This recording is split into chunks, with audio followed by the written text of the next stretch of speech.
Jack had been a cowboy for most of his life. He lived alone on a small ranch far from the busy towns and crowded streets. The vast open plains stretched for miles around him, with only the sound of the wind and the occasional cry of a hawk to break the silence. Jack was a simple man, known for his skill with cattle and his love for his horse, Duke. Duke had been with him for years, always by his side, helping him through the long days and nights. They shared a bond that was hard to explain. To Jack, Duke wasn't just a horse. He was a friend, a companion, and a piece of the past. It was a quiet evening when it all started. The weather had been turning, the sky darkening with clouds as the sun dipped below the horizon. Jack could feel the change in the air, the kind of change that told him a storm was coming. He hurried to secure the barn and bring in the animals before the rain started to fall. His heart was heavy with the thought of another long, lonely night. It had been years since his wife passed away, and he had never really found a way to move on. His days were spent working hard on the ranch, and his nights were quiet and empty. The storm hit that night. It roared like a wild beast, rattling the windows and shaking the walls. Jack sat by the fire, listening to the wind howl outside, the rain pounding against the cabin's roof. He had expected the storm, but what he didn't expect was that his life would change because of it. The next morning, when Jack woke up, the storm had passed, leaving behind a cold gray sky and the smell of wet earth. He stretched, feeling the stiffness in his back from a night spent in a chair. He made his way to the door and stepped outside, expecting to see Duke waiting for him by the barn, ready to get to work.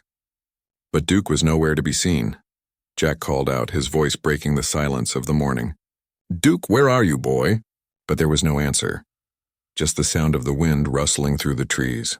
He walked around the ranch, checking the fields and the corral, but still no sign of his horse. Panic started to creep into his chest. Duke had never wandered off before. He was a good horse, always returning home at the end of the day, no matter where they had gone. Jack's mind raced. Could the storm have scared him off? Or worse, had something happened to him?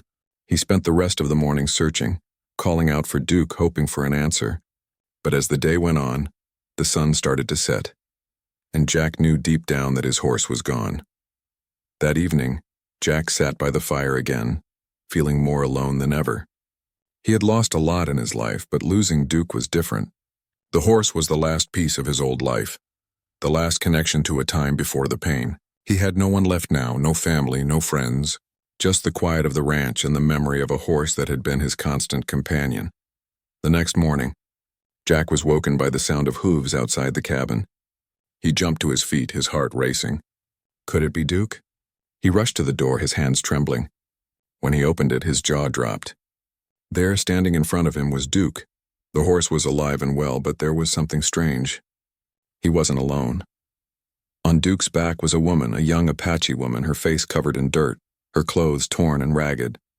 She was holding onto the reins, her eyes wide and tired. Jack couldn't believe what he was seeing. He had no idea who she was or how she had ended up on his ranch, but there she was, riding his horse. Duke was calm, standing still as if he had done this 1,000 times before. Jack's first instinct was to rush over to the woman, to ask what had happened.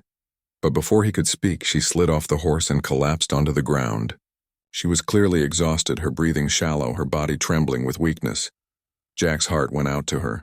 He had seen enough hardship in his life to know that this woman had been through something difficult. He moved quickly, kneeling beside her. "Are you all right?" he asked, his voice gentle but firm. The woman opened her eyes, meeting Jack's gaze. She nodded slowly, but Jack could see the pain in her eyes. "I'm fine," she whispered, though her voice was weak. "Your horse, he saved me." Jack was confused. "Saved you? From what?" The woman took a deep breath, trying to steady herself. I was taken. By some bad men. They held me captive, but I managed to escape. I've been walking for days, hiding from them. When I found your horse, he didn't run away. He led me here. He took care of me." Jack was stunned. He had heard stories of Native American tribes, but he had never imagined something like this happening on his ranch. He looked at the woman again, taking in her appearance. She was young, probably in her early 20s, with dark hair tied back in a braid.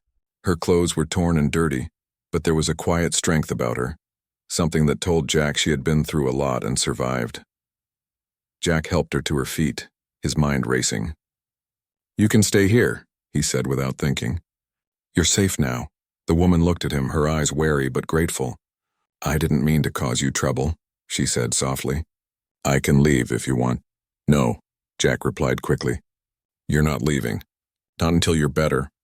The woman hesitated but then nodded. She was too tired to argue. Jack led her to the cabin, helping her inside. He gave her water, food, and a blanket to rest. As she sat by the fire, Jack couldn't help but wonder how in the world she had ended up on his horse, or why Duke had led her back to him. But there was no denying that something had brought them together, and Jack knew he would have to find out more. As the evening wore on, Jack found himself thinking about the Apache woman and her story.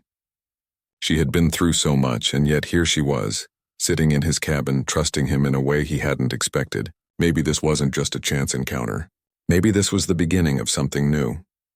Jack didn't know what the future held, but for the first time in a long while he felt that maybe, just maybe, he wasn't as alone as he thought. The next morning, Jack woke up to find the woman still asleep, curled up by the fire.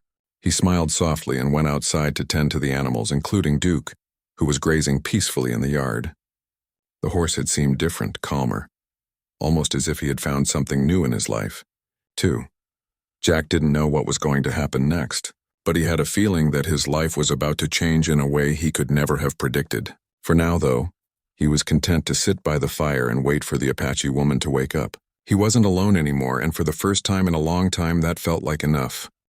The next few days passed quickly, as Jack adjusted to the unexpected change in his life.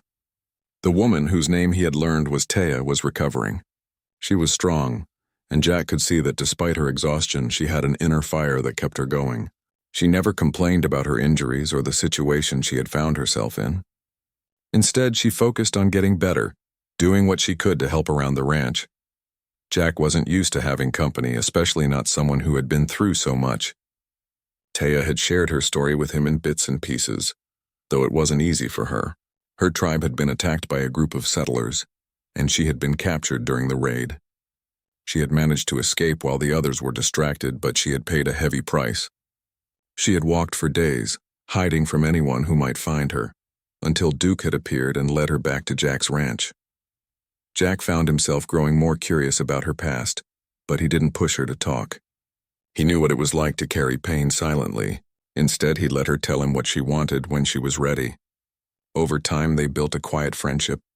Jack taught Taya how to care for the animals on the ranch, showing her how to fix fences and work with the cattle. Taya, in return, showed Jack the skills she had learned from her tribe. She taught him how to track animals through the forest, how to find herbs for medicine, and how to navigate the land like she had been taught. As the days turned into weeks, Jack and Taya became a team. They worked together in the morning, sometimes in silence, sometimes talking quietly about their pasts. Jack found it easy to talk to her. She never judged him, never asked for anything more than what he was willing to give. And Taya, who had grown up in a culture that valued strength and independence, found comfort in Jack's steady presence. However, there were moments of tension. Jack had heard rumors about Native Americans from the settlers who lived nearby. They were often painted as enemies, troublemakers, and thieves, but Taya never fit that image. She wasn't like the stories the settlers told. She was kind, smart, and deeply connected to the land in ways that Jack admired. Still, he couldn't shake the feeling that their peaceful life might be in danger. The settlers wouldn't take kindly to him sheltering an Apache woman. One afternoon, as Jack and Taya were working near the barn, they heard the sound of hooves in the distance. Jack's heart skipped a beat. He recognized the sound of horses, and his gut told him they weren't friendly. He motioned for Taya to follow him into the barn out of sight.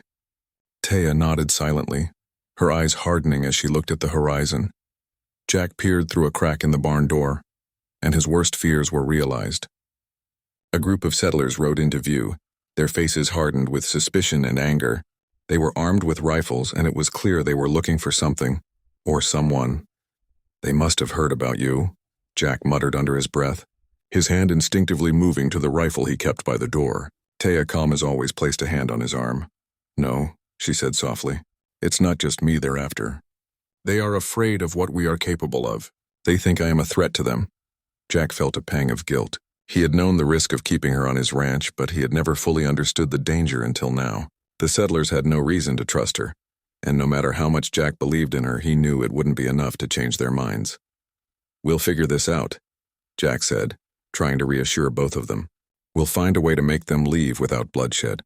But as the settlers rode closer, Jack knew their peaceful life on the ranch might not last much longer. He motioned for Taya to stay hidden while he prepared for the worst. As he stepped outside, his mind raced. Should he stand his ground and risk a fight? Or should he try to reason with them and hope for the best? Before Jack could make a decision, the leader of the group, a tall man with a scar running down his cheek, approached the barn. He dismounted, eyeing Jack warily. "We know you're hiding something," the man growled. "There's an Apache woman here, and we don't take kindly to that. We're here to take her back, or we'll deal with you." Jack's heart pounded, but he stood tall. "You're wrong," he said calmly. "There's no trouble here. Just a woman who's been through enough. She's not here to harm anyone," the man sneered. "You're protecting her, aren't you? You're just as bad as the rest of them." He took a step forward, his hand on his rifle. "If you don't hand her over, things are going to get ugly." Jack's mind raced as he weighed his options. He couldn't give up Taya. He couldn't betray her trust like that, but he didn't want anyone to get hurt either. The silence between them grew heavy as the tension built. Jack knew there was no way to resolve this peacefully unless they both played their part. Before Jack could respond, a voice interrupted from behind him. It was Taya, stepping out of the shadows with a calm expression on her face. "I won't run anymore," she said, her voice steady but firm. "I'm not hiding from anyone. If you want me, you'll have to deal with me." The leader of the settlers froze for a moment, staring at Taya as if he couldn't believe what he was hearing. His eyes flicked to Jack, then back to Taya. "You're willing to face us?" he asked, his tone filled with disbelief. Taya nodded. "I have nothing left to hide. If I'm going to fight, it will be on my terms." Jack stood beside her, his heart swelling with admiration. She was fearless, standing in front of him, ready to face whatever came their way. He realized then that this was more than just a rancher and an Apache woman. This was about standing up for what was right, no matter the cost. The standoff was brief. The settlers, seeing Taya's resolve, hesitated. Taya's tribe had a reputation for strength and resilience, and the settlers weren't eager to anger them. In the end, they backed off, unwilling to start a fight that could bring more danger than they were prepared for. The settlers left, but Jack knew this wasn't over. They would be back. It was only a matter of time before they came for Taya again, but for now, they had won. They had protected each other, and in that moment, Jack realized how much Taya had come to mean to him. Over the next few days, Jack and Taya continued to work together, but they both knew things had changed. They were no longer just two people living on a ranch. They were bound together by a shared struggle, a mutual respect, and something deeper that neither of them could ignore. In the quiet of the evenings, as the sun dipped below the horizon, Jack would often look over at Taya, who sat beside him, her gaze far away but peaceful. They had both found something they had been missing for a long time, a connection, a sense of belonging. As they sat there, Jack knew that no matter what happened next, he wouldn't face it alone. And for the first time in a long while, he felt ready to fight for what was worth saving.